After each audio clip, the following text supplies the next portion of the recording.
Sometimes the vote in a national election is about the fundamentals. Like, is this candidate a good choice on the economy? Sometimes it's about a different kind of fundamental. Does this candidate say he likes Hitler? Sometimes it's a more personal thing. When it comes to just liking each of these candidates or not liking each of these candidates, Americans broadly like Kamala Harris and her running mate Tim Walz, and they broadly do not like Donald Trump and his running mate J.D. Vance. The latest AP poll on just this sheer question, do you like him or don't you? It puts Kamala Harris +5 favorable, Tim Walz +5 favorable. It puts J.D. Vance -16 unfavorable, and Donald Trump -17 unfavorable. That's its own kind of election fundamental as well. And maybe this election will come down to the fundamentals, right? Number one, economic basics. the Harris and Biden administration with a rip-roaring economic record to run on, literally the envy of the world. Maybe it'll be on number two, likability of the candidate. Voters like Harris roughly 22 points more than they like Donald Trump, who they really don't like at all. They just flat out like her and don't like him. She's positive, he's negative. She's positive by a little, he's negative by a lot.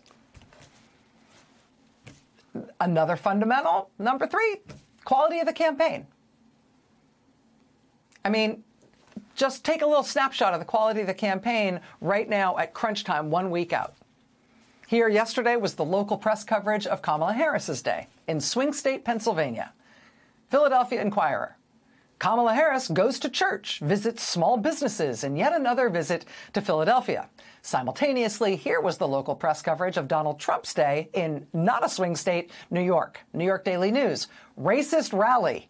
Speakers supporting Trump at his Madison Square Garden event insult Puerto Ricans, blacks, and Jews. And when it comes to the quality of the campaign, not for nothing, but Trump has also been focusing his campaign message in these final few days to include really important issues like him saying that he thinks there's life on Mars, his top surrogate and funder, Elon Musk, telling a Trump rally crowd that there are aliens walking among us right now. Trump has also really ramped up all of his talk about Robert F. Kennedy Jr. here at the end of the campaign. He says that RFK Jr. is going to get a big job in government.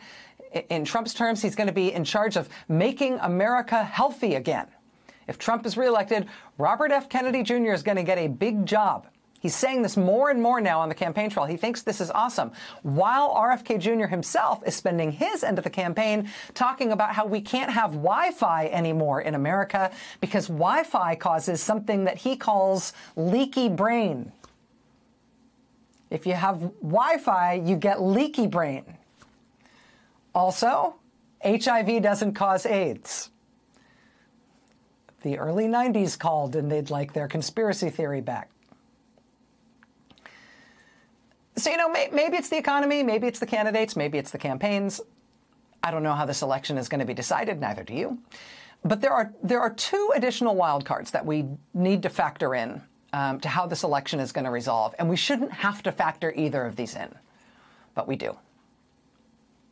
The first is the absolutely, totally telegraphed, easily foretold effort by the Republican Party to disrupt, subvert, ultimately to try to steal the election if they lose it, to try to flip the result or to cause enough chaos and delay and confusion that they prevent any clear election result from emerging. And as you know, we have covered this in detail now for most of the past 4 years since their last effort to overthrow an election result caused chaos and intimidation and violence and death and ultimately led to hundreds of people being convicted of crimes and sent to prison. They have professionalized their approach to the matter since then, and there's only a certain percentage, right, in covering this stuff ad nauseum. We know to expect it. We are ready to watch for it. At this point, there's no doubt that it is coming. There's not much to do to prepare for it except to know that it's coming. Sort of get your knees loose, get ready. We're watching for local Republican officials to refuse to certify election results, even when elections are run totally normally. We're looking for them to at least try to delay certification of local election results in order to make it seem like there's something wrong with the election in their area, so that can serve as a pretext for some sort of larger effort to gum up the works in that state.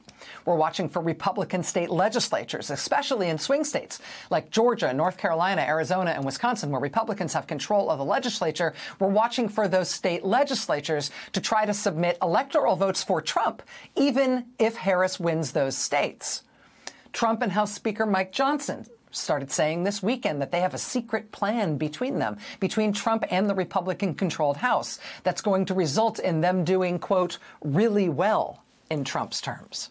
Presumably, that's something to do with how the Republican-controlled Congress is planning to handle the counting of the electoral votes if Harris wins. That, of course, is dependent on Republicans keeping control of the House, so Mike Johnson will still be in charge, but apparently they have a plan in case he is. Republican state legislators recently refused to comment to Politico.com when they were contacted last week and asked if they have been in touch with the Trump campaign about trying some kind of fake electors plot again.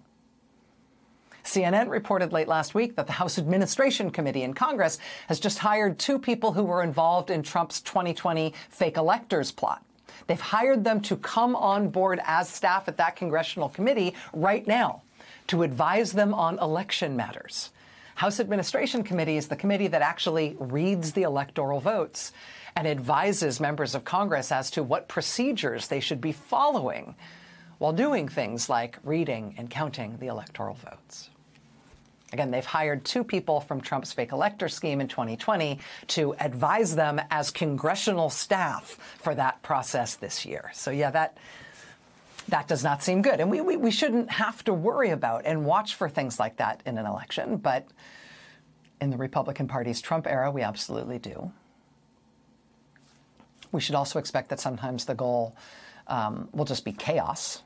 So nobody has trust in the result. You know, chaos and upset. That anger and dread you felt when you saw the headlines today and you saw these images today of burning ballots. The ballot drop boxes that were set on fire in Portland, Oregon, and Vancouver, Washington. In Vancouver, Washington, hundreds of ballots were destroyed. In Portland, Oregon, interestingly, they think only 3 ballots were destroyed, and that's because they'd installed a fire suppressant system inside that Portland ballot drop box, and thank God they had. Again, only 3 ballots considered to be damaged in the Portland firebombing of a ballot drop box. They've been able, they say, to contact the 3 voters whose ballots were damaged in Portland. In Vancouver, where they believe it was hundreds of ballots destroyed, they're advising that people who put their ballots in that particular box that burned, people who put their ballots in sometime after 11 a.m. on Saturday, that was the last time it was emptied before the fire, people who may have used that ballot box in Vancouver, Washington, are being asked to contact the local elections department to get replacement ballots. Portland police say they think the 2 fires are connected. They say they caught a suspect vehicle on surveillance footage, and they're pursuing that lead. The FBI is investigating both of these as well. We shouldn't have to deal with what everyone is expecting to be a plan to subvert the election, to try to flip the result if the Democratic candidate wins. We shouldn't have to deal with efforts to stop the election, right? To burn ballots, to make us believe that there's no real knowable result. We shouldn't have to, but in the Trump era, we do.